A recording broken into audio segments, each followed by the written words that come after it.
आज हम सीखेंगे 40 इंची साइज के कटोरी कट ब्लाउज की कटिंग। तो इसके लिए हमने यहाँ पर 1 मीटर का कपड़ा लिया है, जिसे हमने इस तरीके से खोलकर डबल लेयर में बिछा देना है और इधर हमारे फोल्ड वाला हिस्सा रहेगा।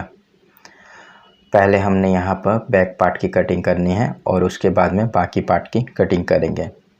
तो नीचे में हमने यहाँ पर 1 इंची का मार्क लगाना है। अब इसी मार्क से हमने लंबाई को नापना है। लंबाई है 15 इंची, तो 15.5 इंची में मार्क लगाएंगे। अब इस मार्क को भी हम सीधा करेंगे। अब मार्क लगाएंगे आर्म होल का।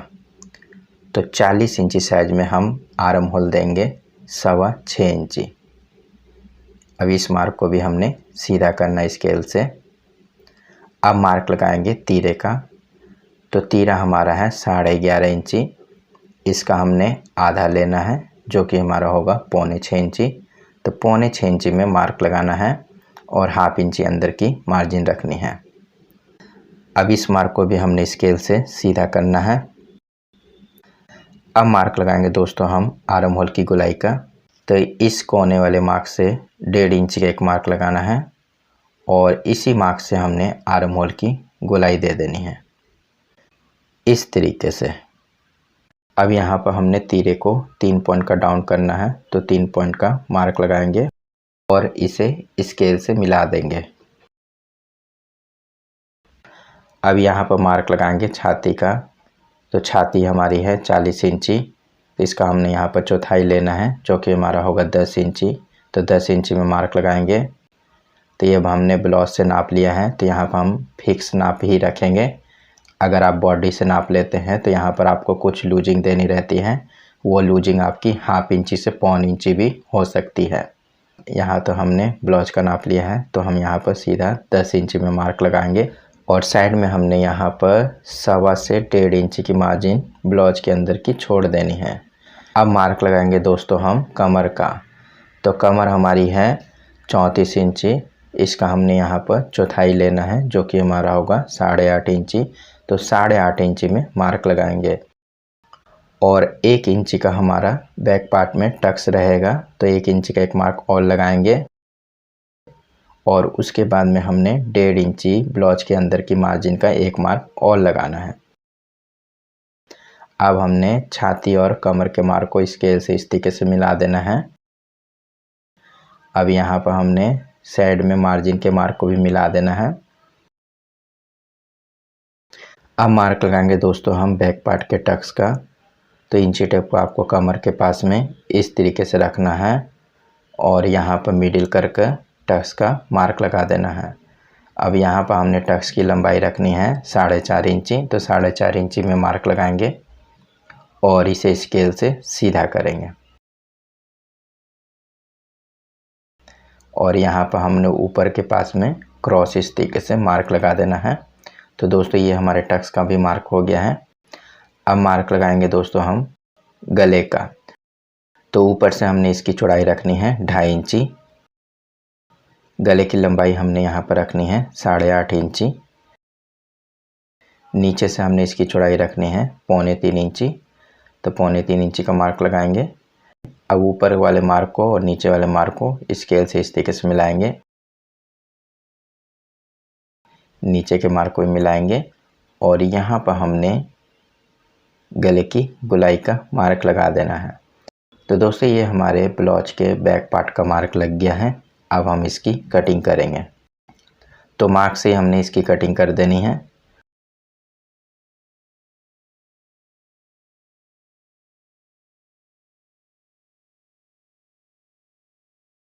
तो दोस्तों यहाँ पर हमारे बैक पार्ट की कटिंग हो गई है। अब इसी को बैठाकर हम फ्रंट पार्ट की कटिंग करेंगे।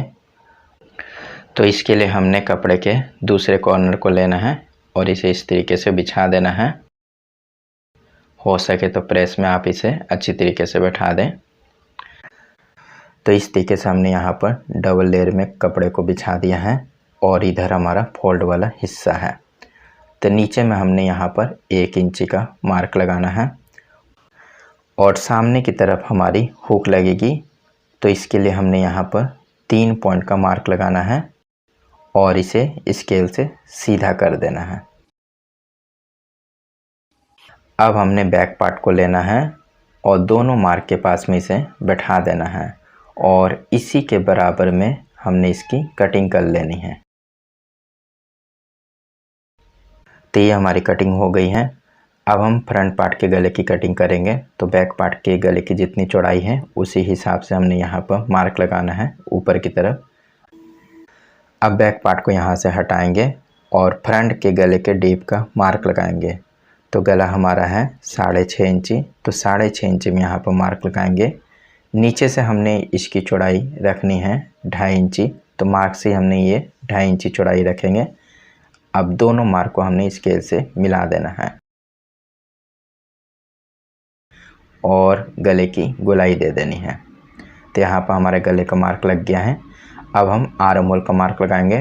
तो आर्म होल के पास में स्केल को इस तरीके से सीधा बैठाएंगे और मार्क लगाएंगे। इसी तरीके से हमने नीचे की तरफ में भी स्केल को बैठाना है, इस तरीके से सीधा और मार्क लगाना है। अब हमने इस कोने वाले मार्क से 1 इंच का एक मार्क और लगाना है और इसी मार्क से हमने आर्म होल की गोलाई को बना देना है। तो ये हमारे आर्म होल की गोलाई का मार्क हो गया है। अब मार्क लगाएंगे दोस्तों हम ब्रेस्ट पट्टी की लंबाई का। तो 40 इंची साइज में हमने ब्रेस्ट पट्टी की लंबाई रखनी है 12.5 इंची। वैसे आप इसका फॉर्मूला समझना चाहते हैं लंबाई का, वो भी समझ लें। जैसे हमारे छाती का नाप है 40 इंची, इसका हमने यहाँ पर चौथाई लेना है जो कि हमारा होगा 10 इंची और इसमें हमने 2 से 2.5 इंची प्लस करना रहता है। कम हाइट वालों लोग के लिए 2 इंची प्लस करें और ज़्यादा हाइट वालों लोग के लिए 2.5 इंची प्लस कर ब्रेस्ट पट्टी की लंबाई का मार्क लगा सकते हैं। बस इसी फॉर्मूले से आप ब्रेस्ट पट्टी की लंबाई का मार्क लगा सकते हैं। अब यहाँ पर हम आपको बताते हैं कि यहाँ पर हमारे ब्लाउज की जो लंबाई है वो है 15 इंची, जो कि हमारी थोड़ी लंबी महिला का ब्लाउज है। तो यहाँ पर हम 12.5 इंची ब्रेस्ट पट्टी का मार्क लगाएंगे। अब इस मार्क को हमने स्केल से सीधा करना है। अब मार्क लगाएंगे दोस्तों हम कटोरी का। तो 40 इंची साइज में हम यहाँ पर कटोरी का मार्क लगाएंगे 6.5 इंची। अगर आप कटोरी का फॉर्मूला समझना चाहते हैं तो उसे भी आप अच्छी तरीके से समझ लें कि किस साइज में हमने कितनी कटोरी देनी है। तो दोस्तों यहाँ पर हमारे जो छाती का नाप है यानी कि तैयार नाप है वो है 40 इंची। तो 40 इंची का हम यहाँ पर 6वां भाग लेंगे जो कि हमारा होगा 6 इंची 8 पॉइंट। तो 6 इंची 8 पॉइंट में भी हम मार्क लगा सकते हैं कटोरी का। और अगर हम इसमें से कुछ कम कर मार्क लगाना चाहते हैं 2-3 पॉइंट, तो 2-3 पॉइंट कम कर भी मार्क लगा सकते हैं। तो यहाँ पर हम 6.5 इंची में मार्क लगाएंगे। और इस चीज़ का ध्यान देना दोस्तों, जब आप कटोरी का मार्क लगाएं तो हुक पट्टी के मार्क को छोड़ कर लगाएं। इस तरीके से हमने यहाँ पर 6.5 इंची मार्क लगा दिया है। अब हम ऊपर की तरफ आएंगे यानी कि गले के पास में और यहाँ पर 5.25 इंची में मार्क लगाएंगे कटोरी की शेप के लिए। अगर दोस्तों आप बड़े साइज की कटिंग कर रहे हैं तो यहाँ पर आप 5.5 इंची में मार्क लगा सकते हैं और भी बड़े साइज की कटिंग कर रहे हैं तो 6.25 इंची मार्क लगा सकते हैं। अगर कम साइज की कटिंग कर रहे हैं तो यहाँ पर आप 4.25 4.5 इंची में भी मार्क लगा सकते हैं। तो ये साइज के ऊपर में निर्भर करता है। अब हमने आर्म होल की गोलाई के पास में आना है यानी कि फ्रंट वाले आर्म होल से हमने 2.5 इंची में मार्क लगाना है। अब हमने जो कटोरी का मार्क लगाया है उसे हमने 1 से 1.5 इंची ऊपर की तरफ मार्क लगाना है। तो ये तीनों मार्क हमारे लग गए हैं। अब तीनों मार्क को हमने गोलाई में इस तरीके से मिला देना है। तो दोस्तों यहाँ पर हमारी कटोरी की और ब्रेस्ट पट्टी की गोलाई एक साथ हो गई है। अब मार्क लगाएंगे दोस्तों हम योक पट्टी का। तो इस मार्क से हमने 1.25 इंची ऊपर की तरफ मार्क लगाना है। अब यहाँ पर हमने जो कटोरी दी है वो दी है 6.5 इंची। तो 6.5 इंची का हम यहाँ पर मिडिल करेंगे जो कि हमारा होगा 3.25 इंची। तो 3.25 इंची में मार्क लगाना है। अब हमने योक पट्टी का जो ऊपर में 1.25 इंची का मार्क लगाया है उसे हमने 3.25 इंची मार्क के पास में गोलाई में इस तरीके से मिला देना है। तो दोस्तों यहाँ पर हमारे योक पट्टी का मार्क लग गया है। अब मार्क लगाएंगे दोस्तों हम कटोरी के टक्स पॉइंट का। तो इस मिडिल वाले मार्क के पास में फिर हम आएंगे और यहाँ पर हमने 1 इंची का लंबाई में मार्क लगाना है।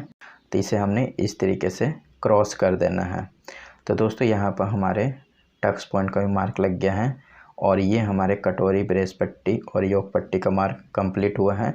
अब यहाँ पर हम इसकी कटिंग करेंगे। पहले हमने योक पट्टी की यहाँ पर कटिंग करनी है, अब हम कटोरी की कटिंग करेंगे।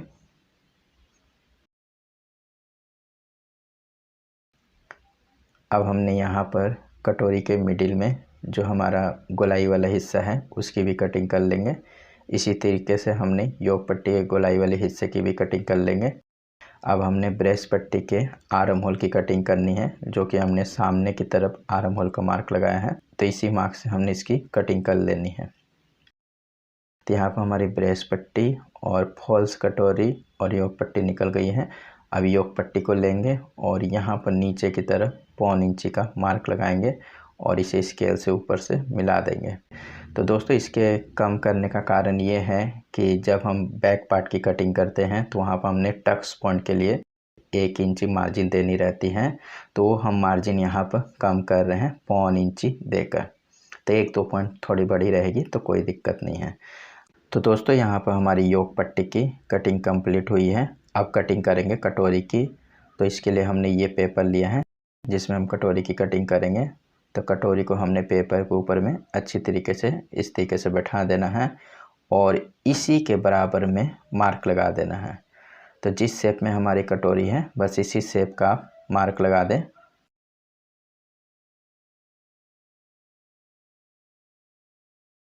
तो दोस्तों यहाँ पर हमने कटोरी के हिसाब से मार्क लगा दिया है। अब यहाँ पर हमारा जो टक्स पॉइंट है, टक्स पॉइंट का भी हम यहाँ पर मार्क लगाएंगे। जिस तरीके से हमने टक्स पॉइंट दिया है बस उसी तरीके से हमने यहाँ पर मार्क लगा देना है। तो दोस्तों यहाँ पर हमने कटोरी के हिसाब से मार्क लगा दिया है। अब यहाँ पर हमने कटोरी की किस हिसाब से कटिंग करनी है इसे आप अच्छी तरीके से समझ लें। तो ऊपर से हमने यहाँ पर 1/2 इंची कटोरी को यहाँ बढ़ाना है, तो 1/2 इंची का यहाँ पर मार्क लगाएंगे और इस मार्क से भी हमने 1/2 इंची का कटोरी को इस तरफ बढ़ाना है। तो इस तरफ भी हम 1/2 इंची का मार्क लगाएंगे। अब दोनों मार्क को हमने उसी शेप में मिला देना है जिस शेप में हमारी गले की गोलाई है। अब यहाँ पर हमने नीचे की तरफ 1.25 इंची का मार्क लगाना है और जिस शेप में हमारी गोलाई में कटोरी जा रही है उसी शेप का हम यहाँ पर इंची टेप को बैठा कर मार्क लगा देंगे। बस इसी तरीके से दोस्तों आपको दूसरी तरफ भी 1.25 इंची का मार्क लगाना है और जिस शेप में हमारी नीचे की तरफ से कटोरी जा रही है उसी शेप में आप इसे सीधा कर दें। तो दोनों तरफ हमारे मार्क लग गए हैं। अब यहाँ पर हमने स्केल को लेना है और ऊपर वाले 1/2 इंची वाले मार्क को नीचे वाले 1.25 इंची वाले मार्क से मिला देना है इस तरीके से। इसी तरीके से आपको दूसरे 1/2 इंची वाले मार्क को गोलाई में मिलाना है 1.25 इंची वाले मार्क से। तो इस तरीके से डॉट डॉट देकर मिला दे दोस्तों। तो दोस्तों इस तरीके से हमने दोनों तरफ मार्क को मिला दिया है। अब हम टक्स पॉइंट की तरफ आएंगे और यहाँ पर दोस्तों हमने इंची टेप को बैठाना है टक्स पॉइंट के पास में और यहाँ पर 2.5 इंची का मार्क लगाना है और टक्स पॉइंट का जो मार्क का सेंटर है उसके हिसाब से हम इस तरीके से एक मार्क और लगाएंगे। अब यहाँ पर दोस्तों हमने स्केल को मिडिल में बैठाकर सामने वाले मार्क से इस तरीके से मिलाना है। इसी तरीके से मिडिल में बैठाकर दूसरे गोलाई वाले मार्क के पास में मिलाएंगे इस तरीके से। तो दोस्तों यहाँ पर हमारे कटोरी का मार्क लग गया है। अब हम इसकी कटिंग कर लेंगे। तो इसी मार्क से हमारी कटिंग होगी। अब यहाँ पर दोस्तों हमने कटोरी का टक्स देना है, तो कटोरी को हमने इस तरीके से फोल्ड कर देना है और उसके बाद में दोस्तों हल्की सी शेप अगर 19-20 रहे तो आप इस तरीके से कैंची से शेप कर लें। अब यहाँ पर हमारी जो कटोरी का जो साइज़ है वो है 6.5 इंची, तो 1/2 इंची छोड़कर हम 3.25 इंची में मार्क लगाएंगे। अब इसी मार्क से हमने टक्स का कट दे देना है। अब हमने कटोरी को इस तरीके से खोलना है और जो हमने कट दिया है उसे हमने टक्स पॉइंट के साथ में स्केल से इस तरीके से मिलाना है और मार्क लगाना है दोनों तरफ। तो दोस्तों यहाँ पर हमने टक्स का भी मार्क लगा दिया है और ये कटोरी हमारी पूरी कंप्लीट हो गई है। अब कटिंग करेंगे दोस्तों हम स्लीव की। तो दोस्तों स्लीव की कटिंग भी हमने एकदम परफेक्ट तरीके से करनी है, जिससे हम स्लीव की सिलाई आर्म होल के साथ में करें तो वह आर्म होल और स्लीव एकदम परफेक्ट तरीके से बराबर आना चाहिए, वो बड़ा छोटा नहीं होना चाहिए। तो चलिए दोस्तों किस तरीके से हमने स्लीव की कटिंग करनी है हम आपको बताते हैं। तो इसके लिए हमने यहाँ पर पीछे का पल्ला लेना है, यानी कि बैक पार्ट को लेना है और उसके आर्म होल को नापना है।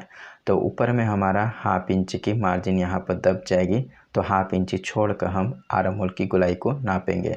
तो इंची टेप को हमने इस तरीके से हाफ इंची वाले मार्क के पास में रखना है और गोलाई में नापना है।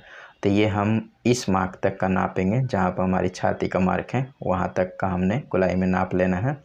तो ये हमारा आ रहा है 8.5 इंची। तो 8.5 इंची ही हमने स्लीव की गोलाई को काटना है। तो चलिए किस तरीके से काटना है हम आपको बताते हैं। तो इसके लिए हमने यहाँ पर पेपर लिया है जिसमें हम स्लीव की कटिंग करेंगे। तो पेपर को हमने इस तरीके से फोल्ड करना है। तो नीचे में हमने यहाँ पर एक सीधा मार्क लगाना है, फिर हम 1 इंच का एक मार्क और लगाएंगे। अब हम आपको बताते हैं स्लीव की लंबाई हमारी है 5 इंची। तो 5.5 इंची में मार्क लगाएंगे, जिसमें हमारी हाफ इंची ऊपर की तरफ मार्जिन दब जाएगी और यहाँ पर हमने स्लीव को डाउन देना है 3 इंची का। तो 3 इंची का हम यहाँ पर मार्क लगाएंगे। अब दोनों मार्क को हम सीधा करेंगे। अब यहाँ पर हमने स्लीव के मोहरी का मार्क लगाना है। स्लीव की मोहरी है 13 इंची, इसका हमने आधा लेना है जो कि हमारा होगा 6.5 इंची। 6.5 इंची में मार्क लगाएंगे। अब मार्क लगाएंगे दोस्तों हम स्लीव की गोलाई का। तो स्लीव की गोलाई हमने यहाँ पर देनी है 8.5 इंची, क्योंकि हमने यहाँ पर आर्म होल 8.5 इंची ही नापा है। तो 8.5 इंची टेप को हमने ऊपर वाले मार्क के पास में इस तरीके से रखेंगे और नीचे में हमने 3 इंच स्लीव के डाउन का जो मार्क लगाया है वहाँ पर इस तरीके से क्रॉस बैठाएंगे इंची टेप को और मार्क लगाएंगे स्लीव की गोलाई का। अब हमने यहाँ पर स्लीव की गोलाई देनी है। तो अब हम फिर से ऊपर वाले मार्क के पास में आएंगे और यहाँ पर 3 इंची का मार्क लगाएंगे। अब यहीं से हमने स्लीव की गोलाई को बनाना है। तो इस तरीके से डॉट डॉट करके आपको स्लीव की गोलाई को बनाना है। तो ये गोलाई आपको 3 इंच डाउन वाले मार्क के पास में लाकर मिलानी है इस तरीके से। तो दोस्तों यहाँ पर हमने स्लीव की गोलाई दे दी है। अब हमने स्लीव के आर्म होल वाले मार्क को और स्लीव की मोहरी वाले मार्क को इस तरीके से मिलाएंगे और यहाँ पर मार्क लगाएंगे। नीचे में भी हमने इसे क्रॉस इस तरीके से मार्क लगाना है। साइड में हमने यहाँ पर 1.5 इंची की मार्जिन छोड़ देनी है स्लीव की। तो 1.5 इंची का मार्क लगाएंगे। अब इस मार्क को भी हमने मिलाना है। तो दोस्तों यहाँ पर हमारे स्लीव का मार्क लग गया है। अब हम इसकी कटिंग करेंगे। तो मार्क से हमने इसकी कटिंग कर देनी है। मिडिल में हम एक कट देंगे, स्लीव की गोलाई के पास में भी एक कट देंगे। अब स्लीव को इस तरीके से खोलेंगे और ये जो हमने 3 इंची का मार्क लगाया है दोस्तों, यहाँ पर हमने हाफ इंची का एक मार्क और लगाना है। अब इसे हमने गोलाई में मिलाना है। तो देखिए दोस्तों इस तरीके से आपको हल्की हल्की गोलाई देते हुए 1.25 इंची के नीचे में गोलाई बढ़ा देनी है और इस तरीके से नीचे में लाकर 3 इंची वाले मार्क के पास में मिला देना है। तो दोस्तों यहाँ पर हमारे फ्रंट पार्ट के गोलाई का मार्क लग रहा है। तो दोस्तों यहाँ मार्क लग गया है। अब हमने इसी मार्क से इसकी कटिंग कर देनी है। तो दोस्तों यहाँ पर हमारी स्लीव की कटिंग हो गई है और यहाँ पर हमने पूरे के पूरे ब्लाउज की कटिंग कर ली है। तो दोस्तों ये कटिंग आपको कैसी लगी ये हमें ज़रूर बताएं। वीडियो को लाइक और शेयर करना ना भूलें। और भी कोई तरीके का सवाल आपको रह गया हो तो हमें कमेंट करके पूछ सकते हैं। वीडियो देखने के लिए धन्यवाद। Thank you.